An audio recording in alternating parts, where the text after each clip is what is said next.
lines up the way that you want. And you're going to take one piece of wire, wrap it over it, not under. You go over the wire.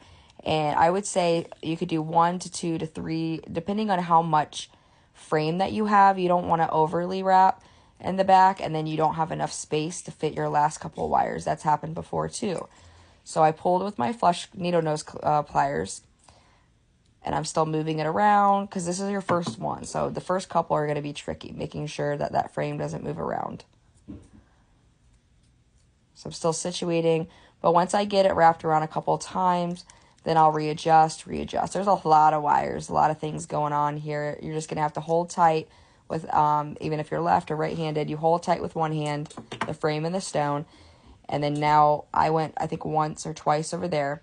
So this is where I'm going to add the bail swirl to the actual frame.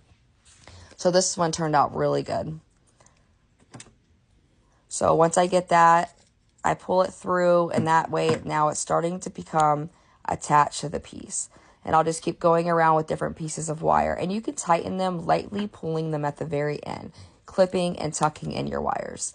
You don't want to pull too hard, because I've definitely broke a piece of wire doing that as well, because these are definitely not as thick as that 18 gauge you see in the back. There's a real fine.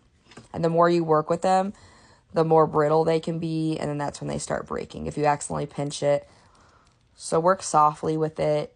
It's not a race. These do take a little bit longer in time to make, but that way you'll have your perfect piece. So now I've wrapped the other swirl on the back of the stone.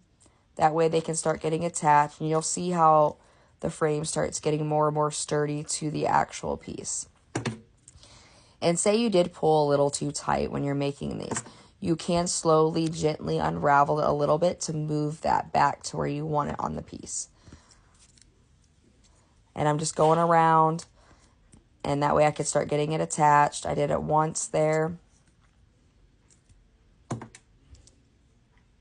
Yeah, so right now I'm just working on one time. So there's a lot of wire. Once I get a lot of them connected, then I'll clip the back, and I'll be tucking them at the end of the video. So I just keep clipping them, making them a little bit shorter, and then you can cut them as short as you need to. Your main goal is when someone's wearing your piece, you don't want it to scratch them or their clothes, especially if someone's wearing a sweater. That will do that. So you'll see how I bent the wires in the front, creating that awesome look for that tree. And see, the wires are still sticking out. I've now clipped them, I've tucked them in, and your piece is now complete. Let me know what you think, what else you want to see. As a child, I never